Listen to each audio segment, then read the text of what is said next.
Yani topluma verdikleri zarar kesinlikle bu çerçevede şey yapacağız. kitap üzerine konuşuyoruz. Oluşturmaları gerekiyor. Allah'ın izniyle onu da not aldık arkadaş. Not aldı, biz de şey yapacağız. Biz bunların tümünü zaten sizin söylüyoruz. Okuyumuz mesela emeğe şerif olduğu gibi. Evet. Kesinlikle bu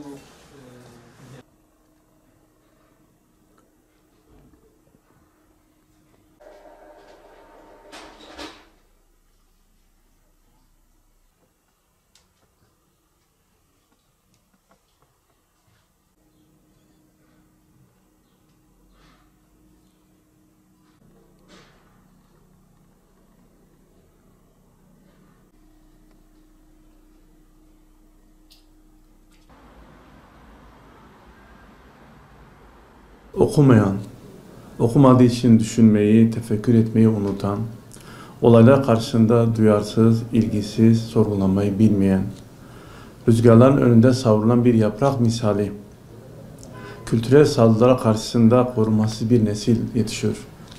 Ne yazık ki. Bilgi ve bilinç yoksunu bir nesil yetişiyor. Eskiden her evde bir kitaplık vardı. İnsanlar okudukları kitap sayısıyla övünürlerdi. Sohbetlerde kitaplar konuşulurdu. Özellikle öğrenciler, eğitimli gençler bir araya geldikleri zaman birbirlerine hangi kitapları okuduklarını sorarlardı. Kitapların içeriğinden bahsedip sohbet ederlerdi. Özellikle bu durum dindar gençlere daha baskındı. 90'lı yılların hatta 2000'li yılların gençliği düşünen, sorgulayan, halkın ve ülkenin geleceği konusunda kaygı duyan bir gençlikti.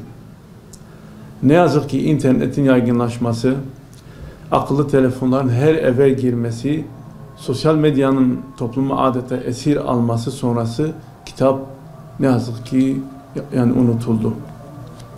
Okuma da yani unutuldu. Bugün gençlik boş, yani içeriği boş olan, edebi anlamda değersiz, ahlak ve edebe saldırı maksatlı kaleme alınmış birkaç popüler kitabın dışında kitap nedir, okuma nedir bilmiyor.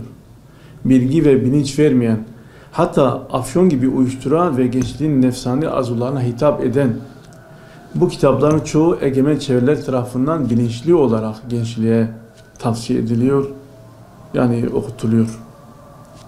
Yoğun bir propaganda gücüyle gençlik bu tür kitaplara yönlendiriliyor. Düşünmeyen, sorgulamayan, kaderi hakkında söz sahibi olmayan, geleceğiyle ilgili karar verme yeteneğinden yoksun, zavallı bir gençlik yetişiyor. Yetiştirilmek isteniyor. Okumayan, bilgi ve bilinç sahibi olmayan bir gençliğin varlığı büyük bir tehdittir. Yani böyle bilinmeli. Gerçekten büyük bir tehdittir.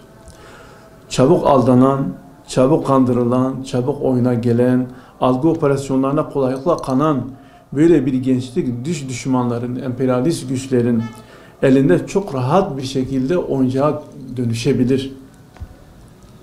Ki bugün İslam dünyasındaki yaşanan iç huzursuzlukların, kargaşaların nedenlerinden biri de budur. Bilinç yoksunu, kültür yoksunu, edilge bir gençliğin varlığıdır. Çabuk kandırılan, oyuna gelen bir gençlik, ülkenin, halkın geleceği, huzuru, iç barışı, bağımsızlığı için büyük bir tehlikedir. Gençlik kültür ve bilinçten yoksun olduğu için İslam düşmanı sapkın akımların, ahlak düşmanı şer güçlerin tehdidi altındadır da aynı zamanda. Bu şer güçler gençliği kolaylıkla etkileme, şeytani projelerini hayata geçirme konusunda da zorluk çekmemektedirler. Yetkililer, eğitimciler, anne babalar, sorumluluk duyan, ülkenin geleceğini düşünen herkes bu alanda, bu konuda duyarlılık göstermeli. Okuyan bir neslin yetişmesi için harekete geçilmelidir.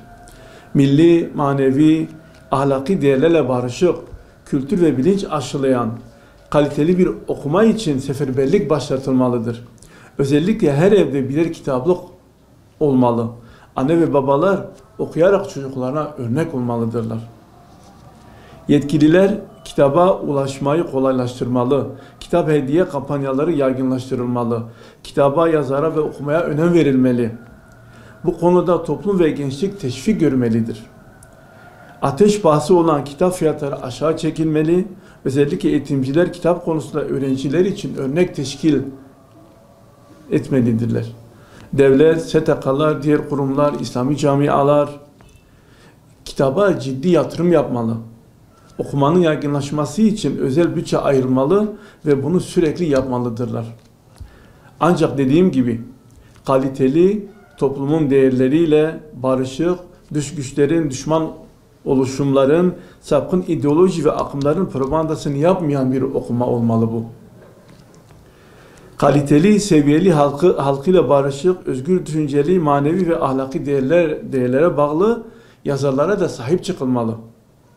Bu yazar, aydın ve edebiyatçıların önü açılmalı. Gençlik ve toplum bu kalemleri okumaya yönlendirilmelidir.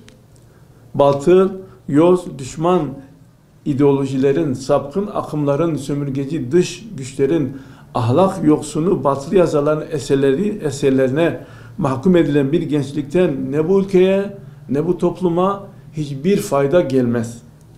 Böyle bir okuma gençlikteki ahlaki yozlaşmayı, değerlerden uzaklaşmayı, akli ve bilinçsel uyuşukluğu artırmaktan da başka bir işe yaramaz.